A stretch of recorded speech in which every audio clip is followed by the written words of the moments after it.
Hey, what's up? This is Madan sir. So, what I have today is the second chapter of organic chemistry from 12th class, and that is, you already know, this one is called alcohol, phenol, and ether. This is a bit, a lengthier one, but also very important one. So, let's see what this is. तो start करते हैं पहले alcohol से.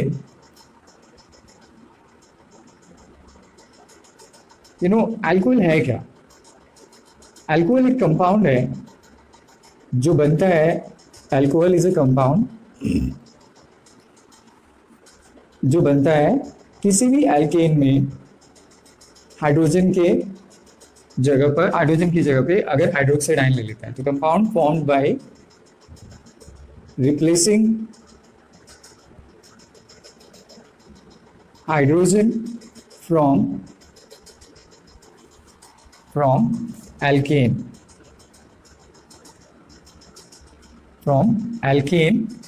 or might be alkene also, or it may be even a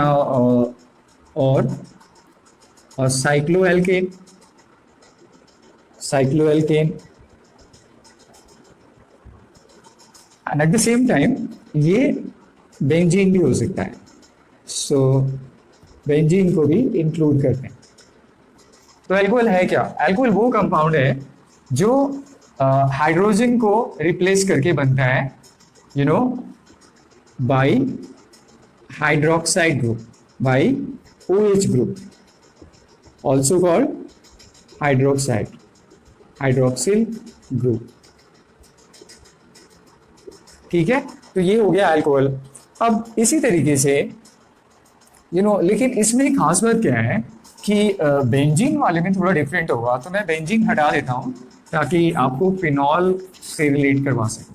तो alcohol है कि alcohol वो compound है जो किसी एल्केन में हाइड्रोजन की जगह OH ग्रुप के लेने की वजह से बनता है. तो अब बात करते हैं कि ये फिनॉल क्या है फिर. ठीक है, तो अभी आपको समझ में आ गया होगा कि फिनॉल वो कंपाउंड है, ठीक है, जिसमें हाइड्रोजन को रिप्लेस करता है. चलो डिफाइन, ये आपको समझ में आ गया. Compound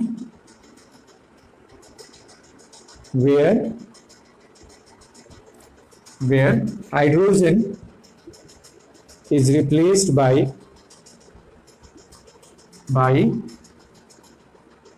hydroxide in benzene. तो मैं इसकी बात कर रहा था साथ में. तो अगर बेंजीन में हाइड्रोजन की जगह हाइड्रोक्साइड ले लेगा तो फिनॉल बन जाएगा. एल्कीन में लेगा या एल्कीन में लेगा तो वो अल्कोहल बन जाएगा. ठीक है, तो इस तरीके से बेंजीन से बनेगा फिनॉल और एल्केन से बनेगा अल्कोहल. एक बार शॉर्ट में आप ध्यान रखना, from alkane to alcohol and from benzene to phenol. Right. जो तीसरा हमारा टॉपिक है वो है ईथर. बट ईथर के बारे में भी आपको हम साथ साथ अब मैं अलग से बताऊंगा. ठीक है, तो हम पहले ने इनकी क्लासिफिकेशन कर लेते हैं कि आखिर ये अल्कोहल और फिनॉल क्या होता है और इसको कैसे आप क्लासिफाई करोगे. तो जो अगला टॉपिक मैं ले रहा हूं वो है क्लासिफिकेशन ऑफ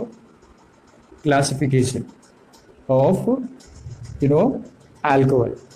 अब इसमें अल्कोहल और फिनॉल दोनों ही आ जाएगा, तो दोनों को ही लिख देते हैं और फिर देखते हैं कि इसका क्लासिफिकेशन आप कैसे करोगे. तो सबसे पहला जो क्लासिफिकेशन आता है वो है, आप इसमें बात कर सकते हो on the basis of hybridisation. अगर आपको याद हो हाइड्रोएल्केन्स, तो मैंने ये सारी चीजें आपको पहले ही बता रखी है. अगर आपने नहीं देखा है तो आप प्लीज उसको देख सकते हो in case you need. So on the basis of sp3 hybridised carbon, तो इस बेस पे हम क्लासिफिकेशन कर सकते हैं. तो क्या मतलब है इसका? जैसे अगर हम यहाँ पर बात करते हैं, इसमें पहला हम लेते हैं अल्कोहल, जिसको आप एल्केनॉल भी बोल सकते हो. एल्केनॉल, इसमें दो वर्ड आ रहा है, एल्केन एंड ऑल, जिसको हम अल्कोहल कॉमन वर्ड में बोलते हैं. तो एल्काइल अल्कोहल भी इसको आप बोल सकते हो, एल्काइल अल्कोहल.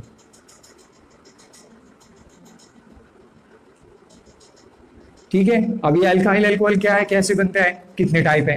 तो यानी हम बात कर रहे हैं अभी अल्काइल या अल्कोहल की बात कर रहे हैं. तो सबसे पहला एग्जांपल जो मेरे दिमाग में आता है कि अगर सपोज ये आपके पास एक अल्कोहल है और इसमें कार्बन किसी भी कार्बन पे अगर ये अल्कोहल हो सकता है, मान लेते हैं यहाँ पर है, तो जैसा आप देख सकते हो कि ये सब सिंगल बॉन्ड है, तो जब सब सिंगल बॉन्ड है तो जिस कार्बन पे ये अल्कोहल लगा हुआ है उसका हाइब्रिडाइजेशन है sp3। ठीक है, तो आप इसको क्या बोलोगे, ये 1 से कनेक्टेड है ना एक कार्बन से, तो ये वाला आपका हो गया 1 डिग्री अल्कोहल। ठीक है, मैं अल्कोहल नहीं लिख रहा क्योंकि आपको समझ में आ रहा होगा। अब इसी में हम दूसरा ले लेते हैं। ठीक है, अगर सपोज ऐसे ही 3 का ले लेते हैं और अल्कोहल को आप बीच में लगा देते हो, तो जैसा आप देख सकते हो कि अल्कोहल जिस कार्बन पे लगा हुआ है वो 2 कार्बन से जुड़ा हुआ है, इसलिए हाइब्रिडाइजेशन तो इसका अभी भी क्या है, sp3 ही है, क्योंकि 4 सिग्मा बॉन्ड है, 1 2 3 4, तो हाइब्रिडाइजेशन sp3 है, लेकिन तब आप इसको क्या बोलोगे, 2 डिग्री। ठीक है, चलो इसको हम थोड़ा और आगे करते हैं, 3 डिग्री करके कुछ ऐसे। मान लेते हैं कि हमारे पास कुछ ऐसा सिचुएशन है जिसमें जिस कार्बन पे अल्कोहल है वो 1 2 3 से जुड़ा हुआ है, तो हाइब्रिडाइजेशन तो अभी भी इसका क्या है, sp3 है, लेकिन अब ये क्या है, 3 डिग्री है। आई होप आप समझ रहे होंगे कि ये कार्बन 3 कार्बन से जुड़ा हुआ है। ठीक है ना, तो ये 3 डिग्री हो गया, ये 2 डिग्री हो गया और ये 1 डिग्री। तो ये तीनों अल्काइल अल्कोहल है, पर किस टाइप का, प्राइमरी, सेकेंडरी एंड टर्शियरी। ठीक है, अब इसी में आपको कुछ नया बताते हैं और फिर देखते हैं क्या है। बी पार्ट पे आते हैं। बी पार्ट में हम क्या करते हैं, सपोज आप अल्काइल अल्कोहल की बात कर रहे हो अभी, अल्काइल अल्कोहल, तो इसमें भी 3 पॉसिबल, जैसे मान लेते हैं कि आपने वही कंपाउंड जो मन में आया ले लिया, जितना मन में आया। अभी अगर एक OH है तो इसको आप 1 डिग्री 2 डिग्री तो बोल ही सकते हो, लेकिन अब आप इसको बोल सकते हो मोनोहाइड्रिक अल्कोहल भी बोल सकते हो, मोनोहाइड्रिक, क्योंकि OH को हाइड्रिक भी बोला जाता है।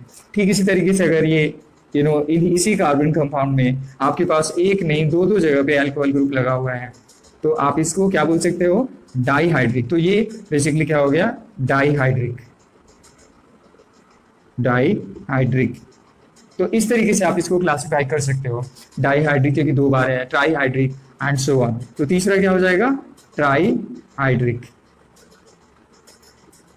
ठीक है, ट्राईहाइड्रिक अल्कोहल, एलाइलिक अल्कोहल। तो जैसे याद हुआ कि एलाइलिक अल्कोहल में भी क्या होगा, जिस कार्बन पे, इसके 2 टाइप हो सकते हैं, जिस कार्बन पे आपके पास अल्कोहल है उस कार्बन का हाइब्रिडाइजेशन तो होगा sp3। ठीक है, लेकिन उसके बराबर वाले कार्बन के पास एक डबल बॉन्ड होगा। ठीक है ना, इसका मतलब ये हो गया कि इसका हाइब्रिडाइजेशन होगा sp2, तो आप इसको क्या बोलते हो, एलाइलिक। अब एलाइलिक का एक दूसरा फॉर्म भी बन सकता है साइक्लिक फॉर्म में, उसको भी बना के देखते हैं। ये एलाइलिक का दूसरा फॉर्म है जिसमें यहाँ डबल बॉन्ड है, लेकिन इसके साथ में लगा हुआ एक कार्बन है, इस कार्बन पे अल्कोहल लगा हुआ है, तो हाइब्रिडाइजेशन इसका अभी भी sp3 है, लेकिन इसके साथ वाले कार्बन का हाइब्रिडाइजेशन क्या है, sp2 है, इसका हाइब्रिडाइजेशन है sp2। ठीक है, तो अगर ऐसा सिचुएशन है तो आप इसको क्या बोलोगे, एलाइलिक। ठीक है, ये cyclic form of allylic alcohol है, ये नॉन साइक्लिक है, तो इसे हम बोलते हैं एलाइलिक। तो कैसे डिफाइन करोगे आप, व्हेन अल्कोहल इज बॉन्डेड, ध्यान से सुनना, when alcohol is bonded to a carbon which is sp3 hybridised, however the carbon next to it has a sp2 hybridisation और हैज अ डबल बॉन्ड। तो इस तरह आप डिफाइन कर सकते हो। उम्मीद करता हूँ कि आप सारी चीजों को देखो, बहुत ज्यादा हिंदी में भी नहीं ले सकते हो, तो you have to have a proper way of explaining everything, understanding everything, because हर चीज को आप हिंदी में लेके नहीं जा सकते। तो ये हो गया आपका एलाइलिक अल्कोहल, हाइब्रिडाइजेशन अभी भी sp3 है जिस कार्बन पे OH लगा हुआ है। ठीक है, अब बात करते हैं बेंजाइलिक अल्कोहल की बात करते हैं। अब ये बेंजाइलिक क्या है, बेंजाइलिक अल्कोहल है, बेंजाइलिक अल्कोहल में क्या है कि ऑफकोर्स अल्कोहल बेंजीन में बॉन्डेड है, लेकिन वो डायरेक्टली बेंजीन से नहीं है, वो अभी भी एक sp3 हाइब्रिडाइज कार्बन से बॉन्डेड है, तो इसको बोलते हो आप बेंजाइलिक अल्कोहल। ठीक है, यानी जब कार्बन sp3 हाइब्रिडाइज हो जिससे OH जुड़ा हुआ हो और उसके बराबर वाला कार्बन बेंजीन का हो, तो हम उसे क्या बोलते हैं, बेंजाइलिक अल्कोहल। राइट, चलो अगला देखते हैं। इसमें बेंजाइलिक के अलावा नेक्स्ट है फिनॉल की बात करते हैं। अब डायरेक्टली हम फिनॉल की बात कर सकते हैं, या आप उसको एराइल अल्कोहल भी बोल सकते हो। तो let's talk about phenol. Phenol जिसको आप क्या बोल सकते हो, एराइल अल्कोहल। अब ये क्या है, इसमें डायरेक्टली जो है अल्कोहल इसमें अल्कोहल डायरेक्टली बेंजीन से जुड़ा होगा। क्लासिफिकेशन का हमारा दूसरा तरीका है जिसमें carbon to which OH is bonded, OH is bonded has sp2 hybridization, sp2 hybridization। तो अभी हम इस बेस पे क्लासिफाई कर रहे हैं कि जिस कार्बन पे हाइड्रोक्साइड ग्रुप है अगर उसका हाइब्रिडाइजेशन sp2 है तो उसे क्या बोलेंगे, तो उसे बोलते हैं एराइल अल्कोहल या आप बोल सकते हो फिनॉल। ठीक है, अब फिनॉल में भी कई टाइप हो सकते हैं। ये वाला फिलहाल जो है अगर आप देखो तो ये मोनोहाइड्रिक फिनॉल हो गया। ये क्या हो गया आपका मोनोहाइड्रिक फिनॉल, मोनोहाइड्रिक, ठीक है, फिनॉल। ऐसा मोनोहाइड्रिक फिनॉल बोल सकते हो क्योंकि इसमें एक ही OH ग्रुप लगा है। लेकिन अगर आप इसी में दूसरा ऑप्शन लेना चाहो तो आप इसमें ये ले सकते हो जिसमें हम फिनॉल को दो जगह लगा देते हैं, यहाँ पे भी लगा देते हैं। तो ये क्या हो जाएगा फिर dihydric, this is called dihydric phenol. So let's talk about ether. तो ईथर क्या है, the organic compound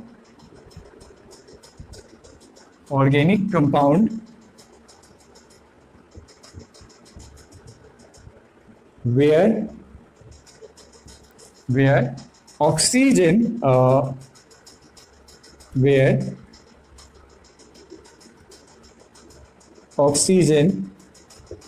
is bonded to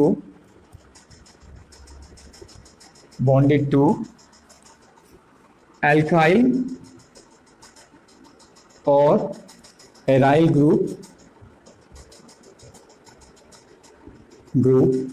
from either side,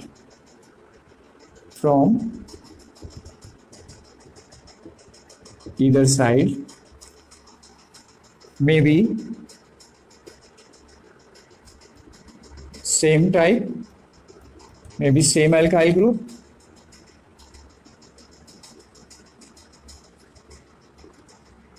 or different,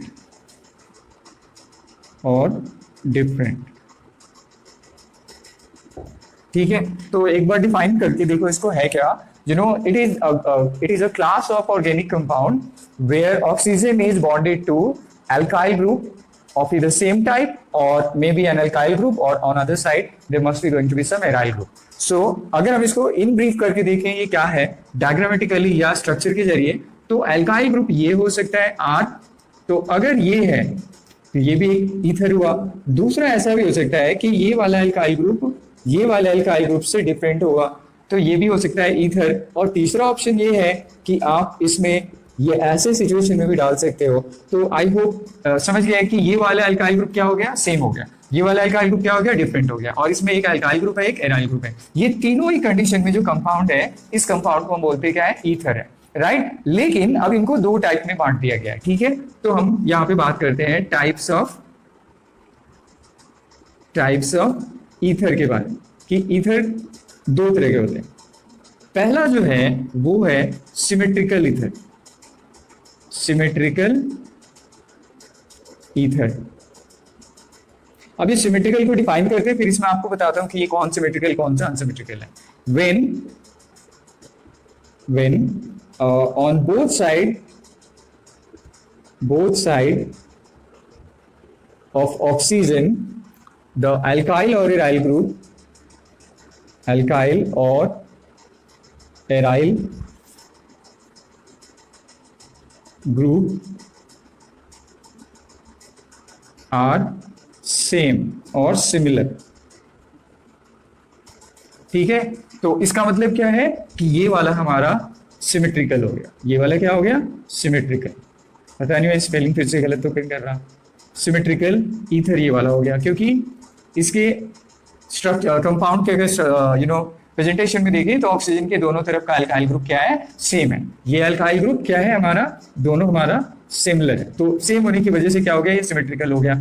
इसका मतलब, लेकिन इसका एक दूसरा टाइप भी हो सकता है। चलो मैं इसको यहाँ बनाता हूँ। अगर एक ये लेते हैं एराइल ग्रुप और यहाँ पे भी क्या है, एराइल ग्रुप है, तो ये भी हमारा क्या हो गया, सिमेट्रिकल हो गया, क्योंकि इसमें भी दोनों तरफ क्या है, सेम है, सिमेट्रिकल ईथर। ठीक है, अब बात करते हैं दूसरे टाइप के बारे में जिसको हम बोलते हैं अनसिमेट्रिकल ईथर। तो ये अनसिमेट्रिकल ईथर क्या है? अनसिमेट्रिकल ईथर, तो अब आप समझ गए होंगे काफी हद तक कि जब ऑक्सीजन के दोनों तरफ डिफरेंट अल्काइल ग्रुप या डिफरेंट एराइल ग्रुप हो। तो डिफाइन कर देता हूं, अगर आप नोट्स बना रहे हो, when on both side of oxygen the alkyl group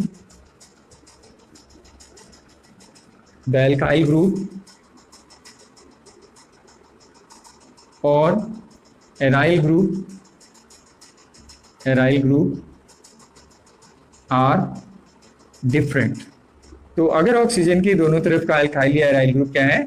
different है, तो आप इसको क्या बोल सकते हो? Unsymmetrical ether. चलो अब एग्जांपल देखते हैं। ये देखो, एक तरफ अगर अल्काइल ग्रुप कुछ और है, ये आर और ये आर डैश है, जिसका मतलब है कि दोनों तरफ कार्बन जो है वो अलग अलग है। ठीक है, दोनों तरफ कार्बन क्या है? अलग अलग है। तो अगर अलग अलग है तो अल्काइल ग्रुप अलग हो गया, इसलिए ये हो गया अनसिमेट्रिकल ईथर।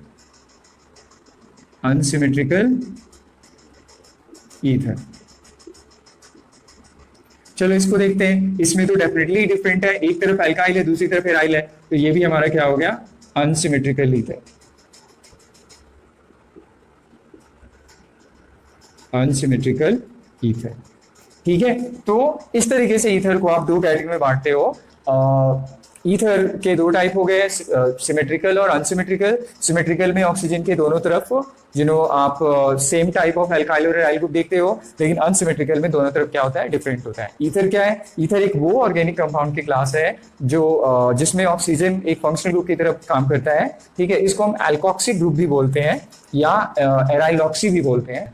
चलो अब ये क्लासिफिकेशन मैंने कर दिया है, अब मैं आपको नेक्स्ट वीडियो में बताऊंगा कि आप इसका नॉमेनक्लेचर कैसे करोगे अल्कोहल, फिनॉल और ईथर का। ठीक है, तो उम्मीद करता हूँ जितना मैंने आपको बताया है ये सारा यूजफुल था, और अगली वीडियो में आपको बताऊंगा कि नॉमेनक्लेचर आप अल्कोहल, फिनॉल और ईथर का कैसे करोगे। ठीक है ना? ईथर और अल्कोहल, फिनॉल ये चैप्टर बहुत इंपॉर्टेंट है पेपर के पॉइंट ऑफ व्यू से, चाहे वो कॉम्पिटिटिव हो चाहे वो अकेडमिक हो, तो इसलिए इसको बहुत ही ध्यान से करो आप। This is not something I believe I need to tell you, because you are already into a stream where lots of dedication and hard work is required if you really want to succeed, because I've already told you so many times that you are not into some child play.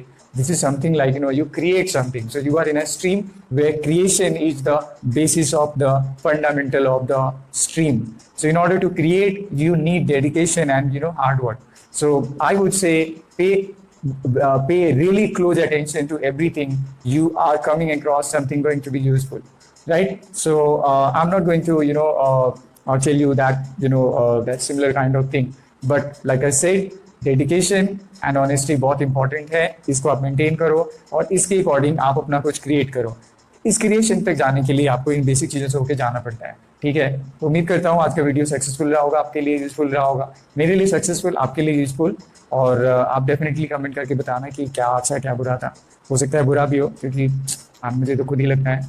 Anyway, thanks for watching and I will say good night, take care, and not just you, take care everyone out there, right? Because if you are in a state of mind, if you are in a state of health, if you are in a state of finance, you can definitely take care of so many other people out there, those who need, right? So that's it.